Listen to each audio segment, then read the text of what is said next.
caractère un peu comme nous. Nora, on l'appelle un petit peu la surdouée du groupe, mais je ne vais pas le dire trop fort pour pas rendre les autres otaries jalouses, parce qu'elle va assimiler avec facilité les petits exercices qu'on va lui demander. On peut l'applaudir bien fort, nos otaries adorent les applaudissements, donc n'hésitez pas, merci Nora, je te trouve. On va en parler d'un en particulier, c'est le marsouinage. Alors je vais te laisser nous expliquer ce qu'est le marsouinage chez les otaries. Alors, le marsouinage, ça consiste en quoi? C'est des sauts consécutifs hors de l'eau que l'otarie va pratiquer. Désolé. Nora nous fait une jolie présentation de marsouinage. Il faut savoir qu'ils vont servir du marsouinage, que ce soit pour échapper à leurs prédateurs ou bien pour chasser leurs proies.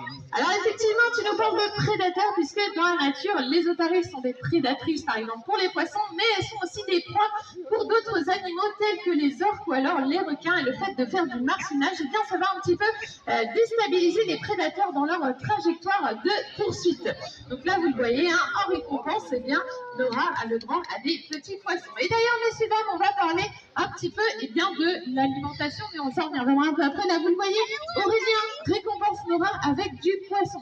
Alors, les animaux qui mangent du poisson sont notre ami. Nora, est-ce que tu accepterais de nous faire un joli sourire pour montrer tes petites dents? Alors, où es-tu? Elle aime beaucoup jouer à cache-cache, elle veut bien me voir. Hop, et on va lui demander. Non, on va recommencer. Allez, bien Nora, on va se mettre juste ici. Alors Nora, accepterais-tu de nous montrer tes dents? On va recommencer.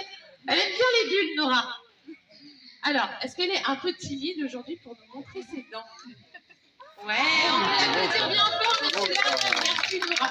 Alors, comme vous aussi, ça leur permet aussi de reproduire un comportement de chasse dans la nature, mais c'est aussi pour elles eh bien, un petit jeu. Donc, merci Nora pour toutes ces très très belles démonstrations. Donc, en début d'animation, je vous disais qu'en 2019, on a accueilli une autre espèce d'otarie. Et là, on va s'intéresser aux otaries à fourrure australe. Anne, je te laisse nous expliquer tout ça. Et est-ce qu'on va voir d'ailleurs une petite otarie à fourrure australe? Eh bien oui, ça tombe très bien. Il y en a un qui attend de se présenter à vous.